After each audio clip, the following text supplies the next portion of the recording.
This is Mark Guerrero. Welcome to East L.A. Music Stories.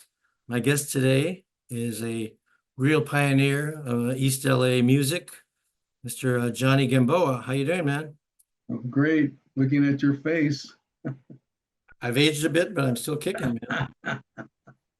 So tell me, did you have any music in your family, or was there anything like that, or how did you get interested in music? Well, my father's a guitar player. My grandfather on my mother's side, mandolin. My brother played tuba. Music was always around. Mm-hmm. And what gave you the idea to start a group, or how did that all get going? One day my father had a bunch of guitars, made by Candelas, who Oh made yeah, oh, yeah. and so he had one beautiful one that I still have. And I came home one day and I took it out of the box there, and he said, "Do you want to play guitar?" And I said, "I don't know." And he says, "Well, the guitar's there, but you got to treat it like a family member." He said. If you do it, there's in the garage. So I took it out. Little by little, I started messing around with it, and started singing some tunes. And what year would this be roughly? Probably I was 12. I was 12 years old. What I'm trying to get at is when you first started to play and started to think about making a group, I'm guessing it would be what, Okay, that's 58? 1958 then, because Yeah. I was already playing, and I went to Salesian, and the monster there was Bill Taggart. He had musicians playing since they were 5 or 6 years old. These guys were accomplished musicians. So when I started the band, I had the cream of the crop Yeah. in the band, the monster band. So was your first band the Crowns? Yes, yes. Well, how would you say it started from the very, very beginning? I went to Salesian in 1958, and Father Malloy, the principal, came up to me. I borrowed a guitar, electric guitar from my father, and he gave me a mic and a little amp because the priest asked me to do the first rally. It was like 250 students, because I was always the front of the class, and I was a freshman, and then I was a sophomore, and then I was a senior the whole way. There was nobody under the class. So the first time I did a rally at Salesian for 250 students. That's how it started. Were you doing it solo? Yes. Did you sing and play I guitar? was singing, and I told a few jokes, and the priest accepted it. What kind of stuff were you doing material-wise? I was doing La Bamba, everybody was singing that. And a couple other ones, some Little Richard tunes, forget now, Little Richard song, The Girl Can't Help It, or some other one. I only do 3 tunes. So how did it evolve into a group from the very beginning? Who was the first guy you worked with and got together? Yeah, there was a guy named Danny Dominguez, who his father bought him a brand new trap set, a whole drum set. And I had a friend of mine who was a friend of my father. I knew his name. His name is Max. He was a guitar player, so I got him to join. And Danny Dominguez, his father, said okay. So that was a trio, and I called it Johnny and the Crowns. It was the Crown. So when did Benny Lopez come into the picture? Well, see, because Max didn't last, because he was more into fishing, quite out fishing. So I said, okay, that's fine. He's fishing so much, he started looking like a fish. So he was out. So the next one was Benny Lopez, which Benny was in the grammar school with me. And he was a damn good guitar player. So I asked him, hey, you want to join the Crowns? He goes, hell yeah. So now it's Benny Lopez, myself, and Danny Dominguez. Benny Lopez wound up being the bass player for the Midniters. Oh yeah, that's a whole new story with all the Crowns that became Midniters. Okay, we'll get into that too. So then what happened after that? You were a trio and you started doing gigs as a trio, or what? Yeah, I started doing stuff, and I was shocked because some of the priests at Salesian, and because I was kind of like a rebel rouser in that school, anyway, so we started doing casuals and stuff, and they got more and more. All of a sudden, we got paid. It was unbelievable. I thought, Let me guess, was it about like $5 a piece at that time? more or less, yeah, but that was a lot. It was great, yeah. Yeah, and then I said, well, wait a minute. There was another guy. All these are great musicians. They already been playing, and I got Richard Gallegos, tenor sax. He came in. So it was Benny Lopez, Danny Dominguez, myself, and Richard Gallegos. And then I got Frank Guzman, Baco, trumpet. So now I got a trumpet and a horn player, two horns. So now it's getting bigger, okay? And then I got, who else? Let me see. That's five, I think, was five. We started getting more jobs. We started doing weddings and all this other stuff. The very first venues were probably parties and weddings and stuff like that. And what did that evolve into different kinds of venues? Well, that's what initially for that group, that size group, it was all weddings. It was all parties. It was all, organizations and stuff like that. And then what happened was Jimmy Espinoza, we had a rambunctious meeting at the beginning of our, because he came up to me when I was doing that rally, the first rally at Salesian, and he came up to me and he said, "Let me see your guitar." And my father told me, he lent me a brand new electric guitar, and he told me, "You take care of this like it's your family. If I see one scratch, anything out of pace, you'll never get anything out of me ever." So I said, okay. So I was really like taking care of that child, And Jimmy came up. I didn't know this guy. He was very rambunctious, loud, and he came up. He said, "Let me see the guitar." I said, "No, I can't." "Why not?" I said, "It's my father's." And he started going, "My father." And I thought immediately, I thought I was going to kick his face in, but I was holding the guitar, right? So little by little, he was kind of a maniac in school too. So one day I was in the second floor of the school and I was looking down. He was on a citation, so he had to do work. And he had this huge cement seat that he was moving, and it hit a crack in the cement, and it hit his lower, his genitalia, and he went, "Oh," like that. And I was on the top looking, and I started laughing as loud as I possibly could. And he looked up and he gave me that evil eye, And then it turned out that one day, him and this other guy named Victor, he came up to me, he says, "Do you ever rehearse?" I said, "Yeah, every day." And he says, "Oh, that's great." I said, "Well, look, you can come over to my house and we'll play some music." He says, "I don't play anything." I said, "Well, come on over." So the other guy didn't come, but Jimmy did. And that was the beginning, because I started I said, "These are bongos, these are bongos. This is how you play them." And then and we got better and better. And I said, "Okay, you're in the crowns." And he couldn't believe it, Little by little, I was giving him little voice lessons here and there. And then he always wanted to play trumpet. And I said, "You're going to play bass." He goes, "Really? Bass?" So he did. So he turned out to be a terrific friendship all these years. Interestingly enough, he followed Benny into the Midniters as the bass player when Benny left. Yeah. So when he was playing bass, I assume Benny was playing guitar? Yeah, that's eventually I got more people in. I got Romeo Prado came in, and then Tony Garcia. There was two Tony Garcias, one Tony Garcia sax, one Tony Garcia trumpet. So to clarify the confusion, I named the trumpet player Tonsky, and that's Tony Garcia trumpet was Tonsky. So I had all of a sudden I had Frank Guzman trumpet, Romeo Prado trumpet, Tonsky, he used to double on valve trombone. And then I had Richard Gallegos, and then I got Louis Rivera, who was in 1963 or 62 graduating. He played baritone sax. And then I got Carlos Frias, who was a tenor player.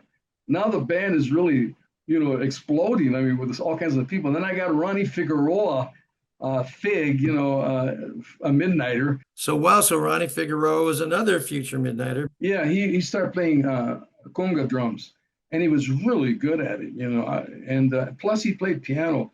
He used to come over to my house one time. He used to play Malagueña on the piano, and it was unbelievable. And I said, "Why don't you keep going with the piano?" He says, "No, I got other plans," So he was always coming in at the last second on the job. It was incredible. So when you had this big band, were you playing other type venues like churches and? No, we backed up Little Richard, Wow. We backed up the Olympics. We backed up the Drifters in downtown, what was it called? It's a big venue. And we backed up all these groups, Don and Dewey, who else? Ron Holden. It was a big show. Where did you back up all these people? Was it the big Union Hall, maybe? No, the Shrine Exposition. Oh, Shrine Exposition. Yeah, it was a big deal. There was 5,000 people there. And there's an incredible story that goes along with it. I don't know if you have time. Oh, sure. Little Richard was Richard Primerman. He was about 6'1", and the promoter, Al Perez, he was a really nice guy.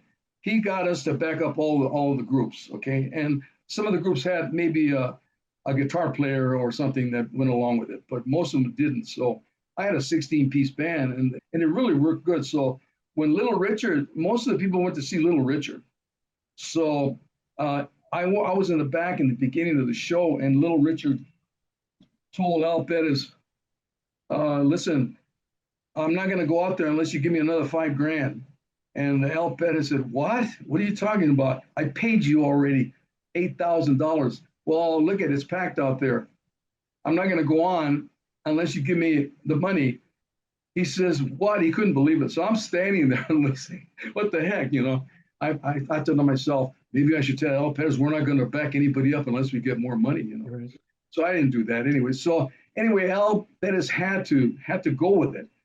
So now it's time for Little Richard to come out, and he came out with a cassock like a reverend, like an evangelist, with an alto player dressed the same way. This alto player came out, and he got on the mic. People went crazy when they saw him. And then he said, "Did you ever hear of Long Tall Sally?" Yeah. "Did you ever hear of Lucille?" Yeah. "Tutti Frutti?" Yeah. And they're screaming. He goes, "Well, I'm not going to do any of them." Oh, my God. And there was a total silence. I couldn't believe it. And he said, "I brought the book, the Bible." He lifted it up in the air. And then the alto player started going, some strange thing. And he says, "The Lord," he started talking, "the Lord." And then somebody in the audience threw a chair, and it went into hell, man. It was a riot. And the police came in, and he never performed. And everybody else performed, all the other acts, the Drifters, they were really good. The Olympics, they did Hully Gully, and all simple tunes, but they did a great job. Everybody loved it, except when Little Richard came up. Was he last on the bill? He came on last? He was the star, and he was the biggie. He had all kinds of hits. So then the riot happened, and the whole thing was over at that point. Then that was done, our big debut at the Shrine Exposition, we're running out, Now, I remember seeing you guys at the East L.A. College Rock and Roll Show, one of Taggart's rock and roll shows in '64, I believe it was. Yeah. And you were billed as either Johnny and the Crowns, or were you for a while? Were you the Johnny Gamboa combo? Yeah, the sextet. Yeah. I started, traveling into other modes of music, the progression, So what do you remember about the rock and roll show? That one. Well, I always have to bring up Bill Taggart. He was something else, he was a great guy. And he was a talented guy too. He played trumpet, he played every instrument you can think of. One time in the band, we have over 100 members, and there was about 5 trombone players, and we were weak. I was playing trombone. And he came over and he said, "What's wrong with you people? I can't hear you. We're playing a big thing." I said, "Well, if you do it." I was a little, and he goes, "I will." And he took the trombone away from me. He took a mouthpiece out of his pocket, and he goes, "Okay, let's take 121." And he screamed out, and he started playing that trombone like he played it like every single day. And I said, "Allah, like that. God Almighty, this guy's too much." He played alto sax, he played drums. And he was a good motivator, this guy. He was really good. So the rock and roll show, he said, "You want to do the show?" I said, "Sure," And I got this other fella, piano player, who showed me a lot. He got me into a lot of jazz. Bob Ayala, piano player, really a super guy. He's gone, And then I got Felix Velasquez, a bass player, jazz bassist. He was in there, and I think it was Carlos Frias and Tonsky, and I think it was Tony Garcia sax. I don't remember, but that was the nucleus of the sextet. Mhm. We were doing more jazz things. So to back up a little bit, when you were starting to play as Johnny and the Crowns were you playing as Johnny and the Crowns as early as what, 59, 60? What would you say? Yeah, 59. And we Okay. started doing all the schools, the girls' schools, Conady, St. Mary's. We did Cathedral, Cantwell. We started everywhere, and it just kind of blossomed. You know, the jobs were every single week. I couldn't believe it. You know. And So what other bands were around at that time that you remember? I was the Utmost band. I think the Blue Sands came after that. Actually, all the bands came after that. You know, out of East L.A. You know, and some were from Roosevelt, because Benny Lopez left Salesian and went to Roosevelt, and there was a lot of bands, and it was great because all the music started blossoming in East LA, and the more I saw, just another band here, that's great, and a lot of them I knew anyway. The Legeriers with Sal Padilla, great guy, and Bobby, his guitarist, and I mean a lot of good musicians, and they were getting better and better. I was happy because I thought, God, this is great. We need more, you know, we need more bands, you know. But you said Bobby, was that Bob Hernandez? Yeah, yeah, Another talented guy, huh? yeah, Bobby, He wound up with the Romancers and he was in the the Romancers, I remember them. Who else? Vesuvians. Yeah, exactly. I All these names, man. think they had like surf shirts on or something. Yeah, yeah. They went into the surf music too, yeah. Yeah, yeah. So I'm sure the Armenta brothers were around too, right? Early. Absolutely. One time they were different though. I went to Lourdes one time for a dance, and the Armenta brothers were totally different because rock and roll, that coined word, rock and roll came in, but they were playing charts, beautiful charts, more progressive, close to the jazz, you know, and they didn't really have any singers and stuff, but they had a big band and it was a beautiful band. When the rock and roll era came in, it was different. Some of these, like me, you know, I wasn't.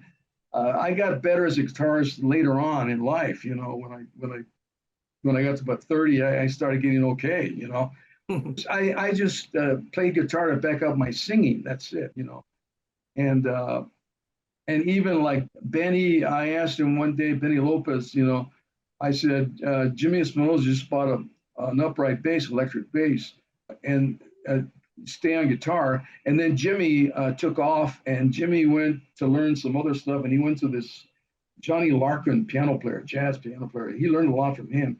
So he was gone. So Benny switched over to bass, and it was easy for him because he was a good guitar player, and it came naturally to him. The Armenta brothers also did some like Spanish language stuff, right? Yeah, they were a good band. Anyway, yeah, I wasn't a dancer, and I go to their dances, you know, just to listen to the music. It was soothing. It was really good, you know. It was not like rock and roll we were doing, you know what I mean? Oh, we did ballads, you know, the oldies but goodies. They didn't do any oldies but goodies because the oldies but goodies weren't really starting off yet, you know. Yeah, they call it doo-wop or something now, whatever they call it now. Right. So then you played another rock and roll show at East L.A. College. And it was a competition where all the bands, the finalists, came in, and that's when my father came in with my band. It featured him on it. You know. He played Candela's designed. My father designed a 3-neck guitar, and Candela's built it for him. The top one was the requinto, and then the Spanish guitar in the middle, and then the tresillo on the bottom, a Cuban instrument made famous in Cuba. You know. And he was one of 3 in the United States that played. And Desi Arnaz called him up one day, and because he was Cuban, and he said, "I hear you play the tresillo." Yeah. So they flew him to New York, and he played, and he did a couple of television shows. And then they put him on the Mothers-in-Law or some other show. So he got to be in that realm, and he got a contract for Capitol, and he played with did 2 albums with Mongo Santa Maria. Wow. and a couple other ones, and Les Baxter, Capitol, Wild Guitars. But he was in that show, on that the East L.A. show, the finalist, and we were kind of the last on the bill. What was your dad's first name? Pepe Gamboa, and he was a comedian too, and he was I don't know if you heard of Germán Valdez, Tintan. Tintan was my father's. They had a comedy routine, and my father played guitar in Juarez, you know, XCJ, and they had a program every day. And Tintan started doing some movies, and he hit. And he told my father, let's go to Mexico, make you a millionaire. And he goes, no, I'm here. He said, I'm an American citizen and I'm playing here, and I got a contract. I want to play music. So he took, it was Tintan and Marcelo. He got his other buddy. And they became very wealthy, you know. And when my mother and father got married, he was the best man. Yeah, he was the best man. He was a really nice guy. I was super young, but I remember him. He was a funny guy, you know. Getting back to that rock and roll show you were talking about, for a while they were Battle of the Bands, right? Yeah. And then the one we did, I only did two. The second one was the finality. It was like the best bands that were picked, and they were supposed to be the best. They were really good. I enjoyed it, you know. I enjoyed listening anyway to any live music, you know. I want to see the musicians, you know, play, and you know. Yeah. And it's disappearing, you know, a lot, you know. So what started happening with you in the group mid 60s into the late 60s? Well, I then that's when I was going in a different direction. I headed on a different direction. I wanted to do Broadway musicals. I wanted to just go in everything I can think of. So at that point, Benny Lopez went to the Midniters, and then Romeo Prado went to the Midniters, and then Ronnie Figueroa went to the Midniters, and then Benny left the Midniters, and then Jimmy went to the Midniters. So there was 4 or 5 crowns that went to the Midniters, and I just started. I went back to doing a trio. It was a lot more money, you know, and it come down to that when in late 60s, get the money. And then I got a contract with Epic Records, and recorded with 37 musicians, 35. It was called Good Feeling Day, and I had a what do you call it? A regional hit, they call it, in the West Coast. I mean, East Coast, New York, Chicago, and so on. So I did about 26 radio shows, and I did 4 television shows. One in for the Indy 500, and I opened up for Bob Hope and Johnny Cash. That was, I guess, there was 5,000 people there, you know. And a funny thing where when I had Good Feeling Day, and KMPC was doing a thing on me in Los Angeles, KMPC.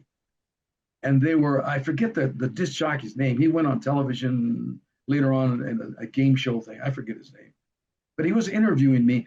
And right there, Bob Hope walked in with Danny Thomas. Okay, they were doing some promotional thing.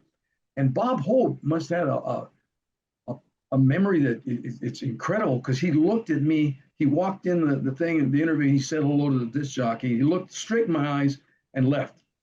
4 months later, I'm in Indianapolis for the big race, and we were backstage. And the producer came up to me and said, "You're going to open the show. You're going to lip sync your song. You're going to come in from the back end. You're going to walk to the stage." Okay.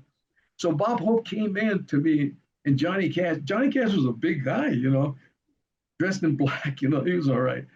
He was a nice guy. Anyway, Bob Hope came up to me, and he looked at me and he goes, "I know you from somewhere."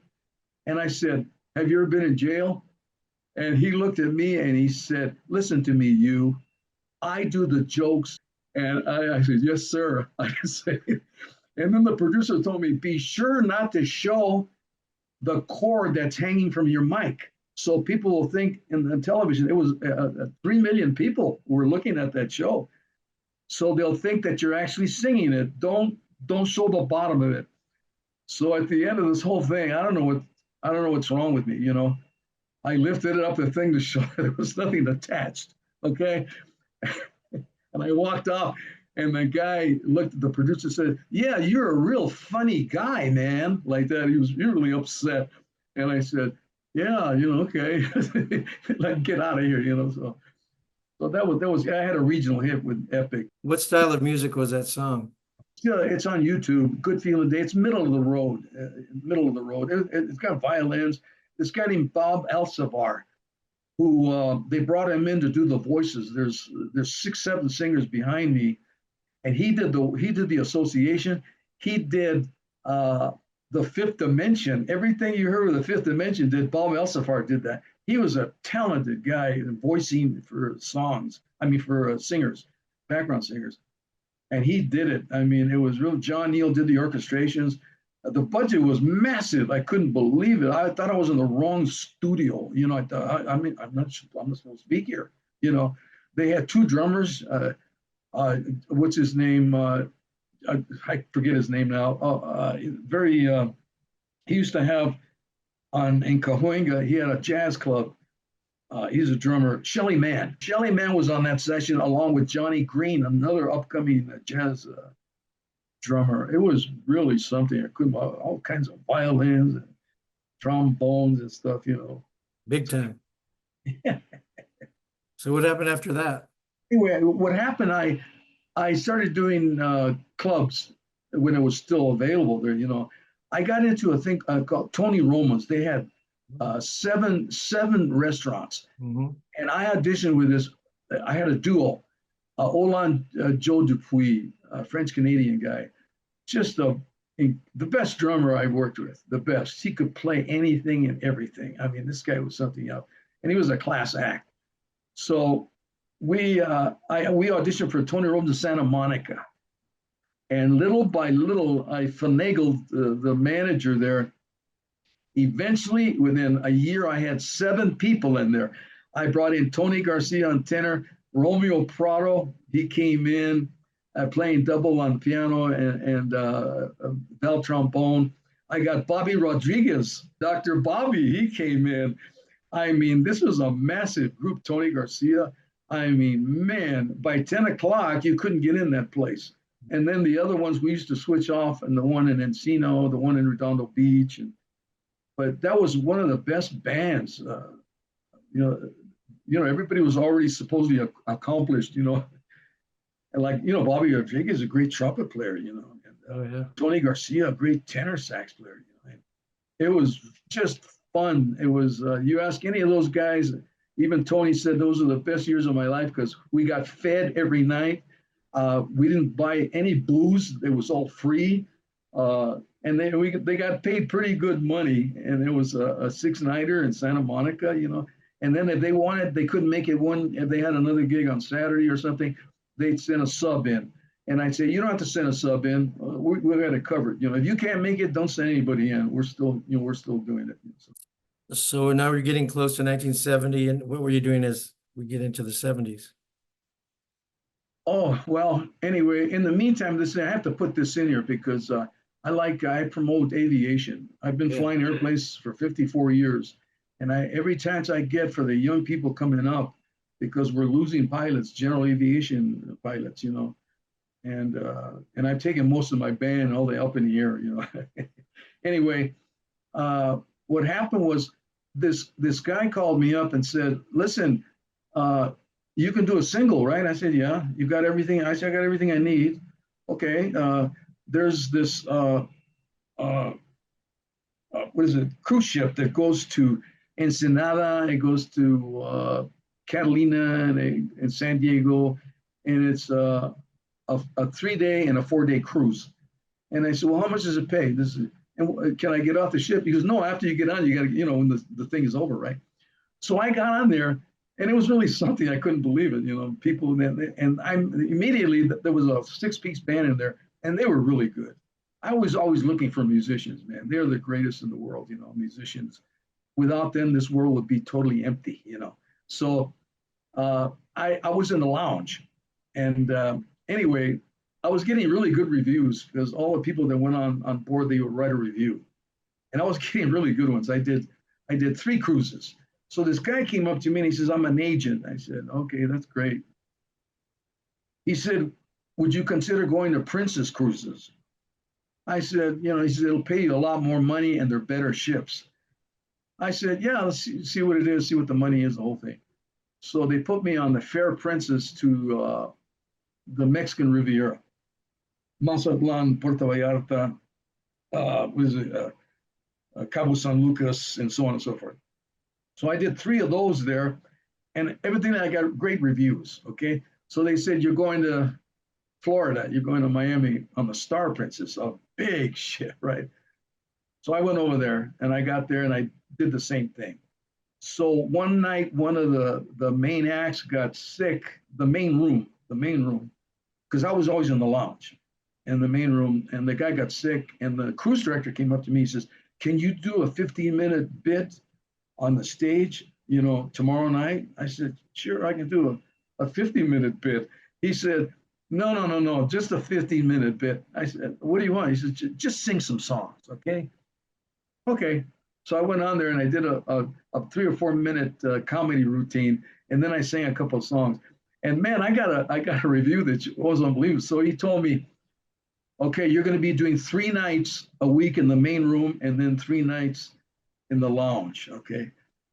So that went on, and then all of a sudden, the same agent says, "I got great news for you." I said, "What is it?" "There's a new ship, 70,000 tons, the Crown Princess, 14 stories high." And he says, it's going to the Med, it's going to Europe. Because I already been through Jamaica and all the islands, the Bahamas, the Virgin Islands. So he said, they're getting the best of the best. Okay, that's what he said. That's it. I said, "How much does it pay?" He said, "Well, this is how much it's paid." I said, "No, I'm not gonna. That's not enough." I think it was 1,500 a week. Okay, and that was a lot, believe me, in those days. But he said, I said, "I don't want to go." "What do you mean? This is Europe. This is Greece. This is." I said, "It's just a bunch of old buildings. Who wants to go see all these old things? I don't. I want to see new things." And he says, "Yeah, are you out of your mind?" And he said, "Okay, how much will you go for?" I said, "I'll go for 2,000 a week." He says, "You are out of your mind." I said, "You're right." So 4 weeks later, he called me back and he said, "Listen, will you go for 1,900 a week?" I said, "Where's my ticket?" And he says, "You're leaving tomorrow," he said, "to Germany." And I left, so I went to Germany. So I went to England, Germany, France, Portugal, Russia, Turkey.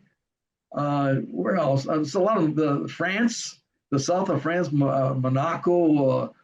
I went to the Italian Riviera and all this other stuff. I bought a hamburger in the Italian Riviera for $190, a hamburger, and it wasn't that good.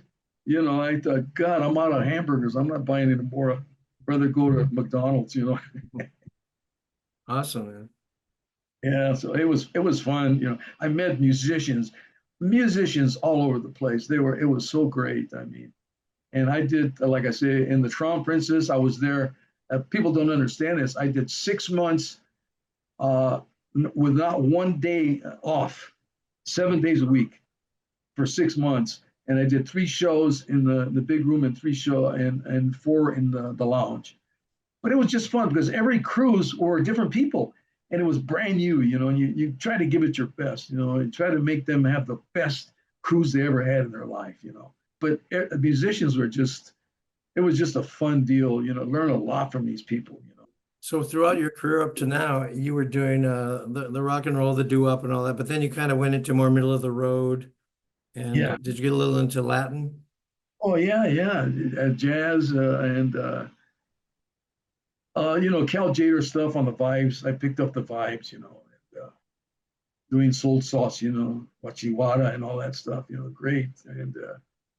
And a lot of Broadway musicals. I started getting into the Broadway musicals. A lot of great songs came from a lot of Broadway musicals. So I started doing that. And The Man of La Mancha and stuff like that.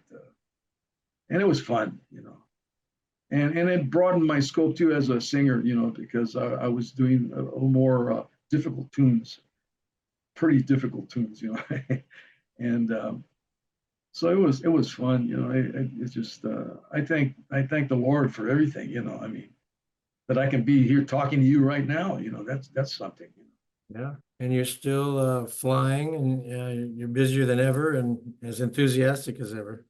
I got a school, you know, for firearms. You know, I'm a certified firearms instructor for the state of California. Okay, I can sign for a bunch of stuff and stuff. Took a long time to get that, and I got over 5,000 students with guns. You know, and it's a lot of people hate guns, but it's just a tool like anything else. You know, and like knives kill more people in the world than guns. Nobody's gonna outlaw knives. How are you gonna cut your steak?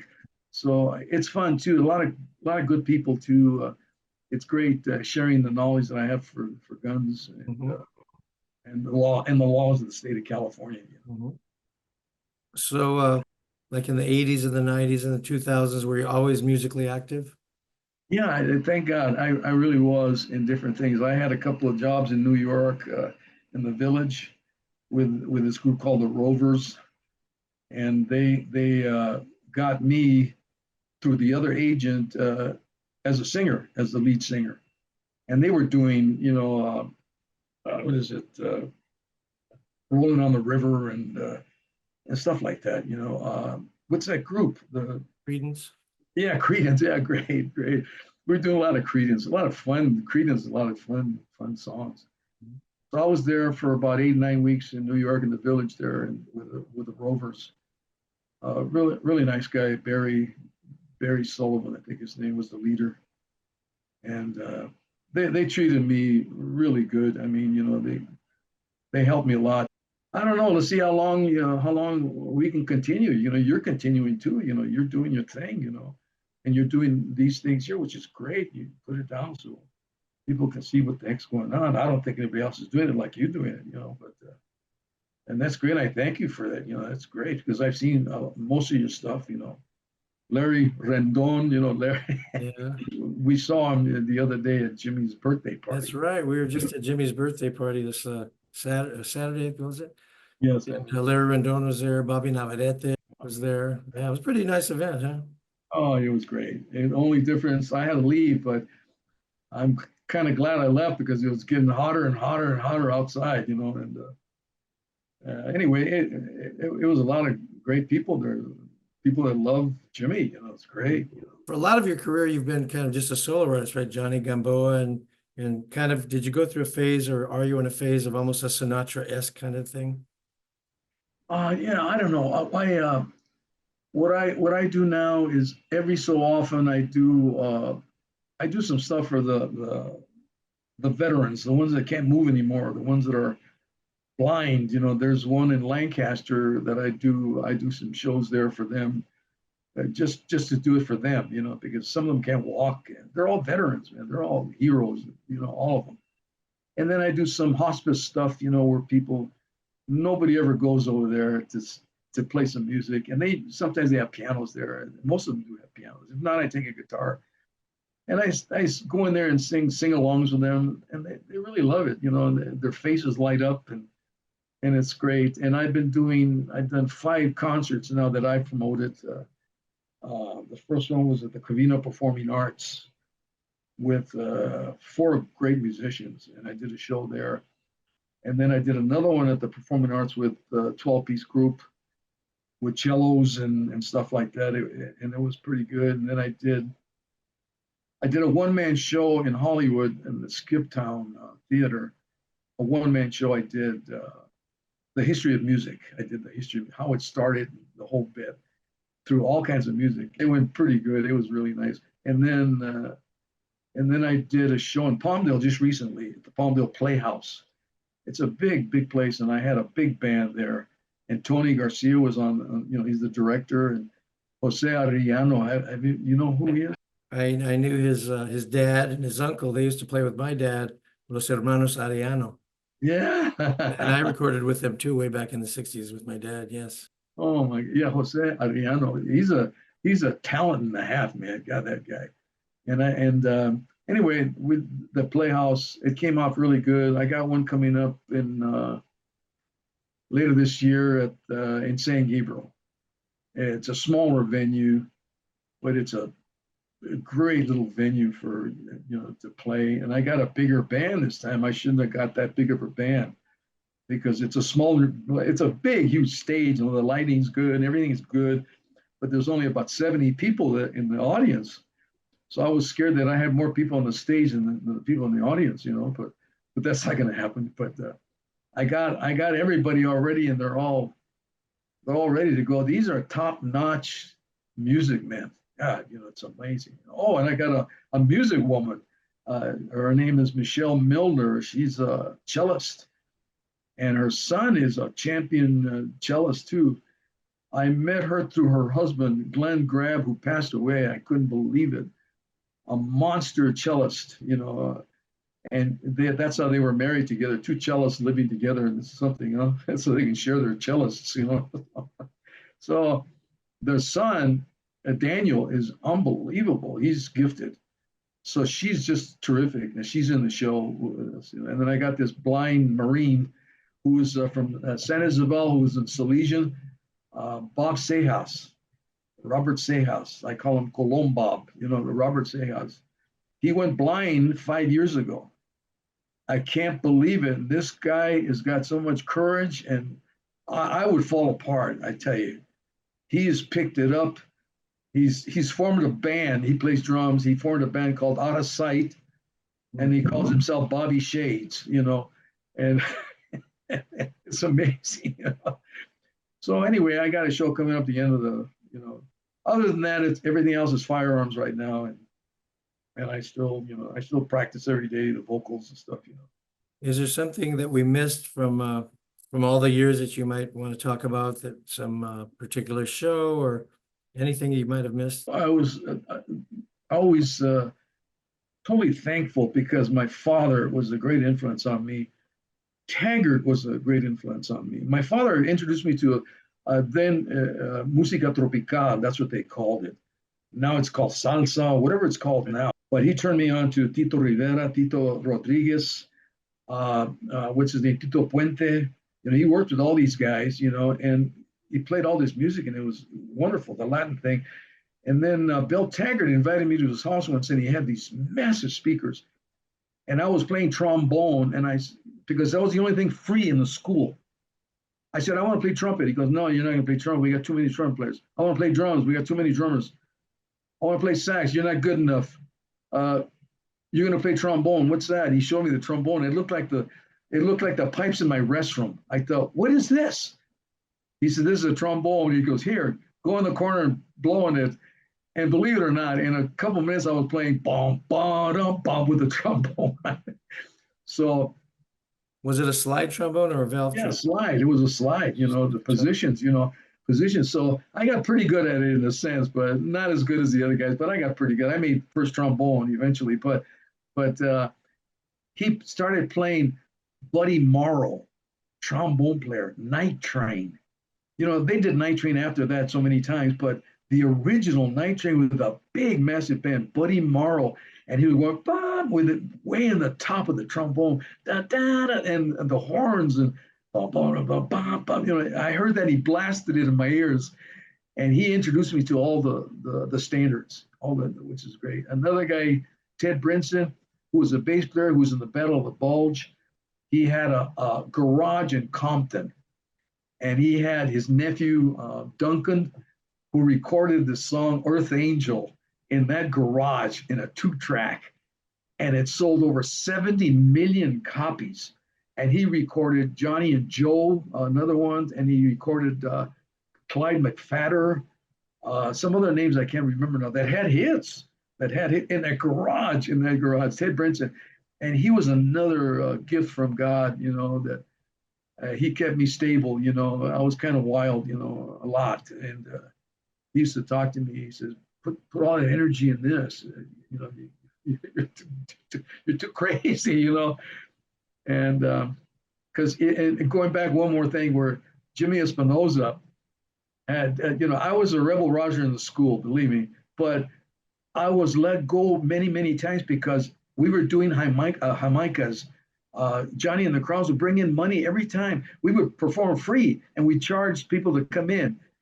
We did a 35-minute show, and then we kick everybody out. 35-minute show, kick everybody out for 3 days, and we were raising money. And then we were doing the Crowns, where this other guy named Brother Warner took us to the hospital, General Hospital, for people that were off. They were a psychiatric ward, and we went in there to play for them, and they loved it.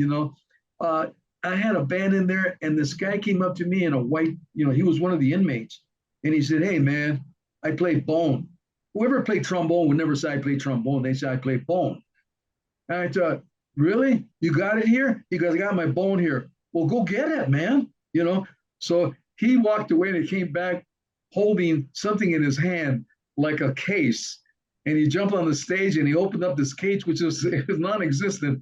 And he opened it up, and he must have played trombone at one time in his life, because he got the slide, he hooked it up, and he started going like this. And I said, "Right there, there's the music right there in front of you." He says, "Okay." And he played with us. I mean, it was, there was nothing in his hand, but evidently in his life, he had played trombone. And man, the glee in his eye, man, it was great. It made it out. Romeo Prada says, "What's he doing?" I said, "He's playing bone, man. Leave him alone." Funny stuff. But Ted Brinson and Bill Taggart and my father, they were super influences on me. I thank the Lord for that. A lot. So what's your kind of overview, your memories, especially of the 60s in East LA and being a part of that scene? What do you have to say about it in general, and how do you feel about it? Well, from the start, we were the first band, and it blossomed, and it was terrific, and it kept going. And then I think every musician progresses, as they like, in different areas. Some get out of it, some are still doing it, which is terrific. And then everything changed. The Musicians Union, they came up with this thing called a drum machine, which is awful. I mean, it put out, I don't know, 20,000 drummers out of business. Okay. And then they came up with the Fender bass, came out with the piano bass with the left hand. That threw out all the bass players. They're all gone. And then when I grew up in these days, when I turned 21, 22, I could go to 30 places from here to Orange County to hear live music, country music, Latino music, mariachis, jazz. There was always somewhere to go hear music with live people, and that disappeared, totally disappeared. There's only a few now, only the monster big guys, that bring in 20, 30,000 people that stand up the whole time screaming and yelling. How can they hear what the musicians are doing? But it went down the tubes, and I felt so bad for the upcoming musicians that didn't experience that, to go to a club and play with other 4 or 5 guys and girls. It was exciting. You're hearing music, you're making music, and the people are dancing, or they're loving it. You're doing something that's a gift, but you're doing something, you're giving it back. That's the only thing I think back in those days. And of course, the DJs came in, and they're just playing records, and they're getting paid as much as musicians. And maybe more, man. Probably, yeah, they do make more. More. There's one friend of mine who does that. He got $800 for a thing. I mean, to play, and go on the machine. And people don't have to, they'll hear the originals. Why get the secondary ones? So that changed too. I'm glad you brought that up, because that changed. Yeah, it's gotten very sad, because like even where I live, there's these great jazz musicians, and they're lucky to get $50 a night somewhere. Unbelievable. Yeah. God. And it's still dwindling more and more, Yeah. Live music's the best. Absolutely.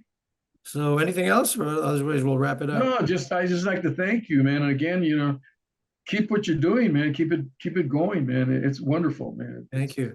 Terrific, man. And I look at the majority of your stuff, and it cracks me up, because I know most of the people, and some I don't, but most of the people, it cracks me up. I'm looking at them, and I've known them most of their lives, Yeah. And we're still here, and it's okay, Still rocking. So cool, man. Well, thank you, and I'll see you soon, man. Okay. Thank you, Mark. Thank you, man. All right, man. Bye-bye. Bye-bye.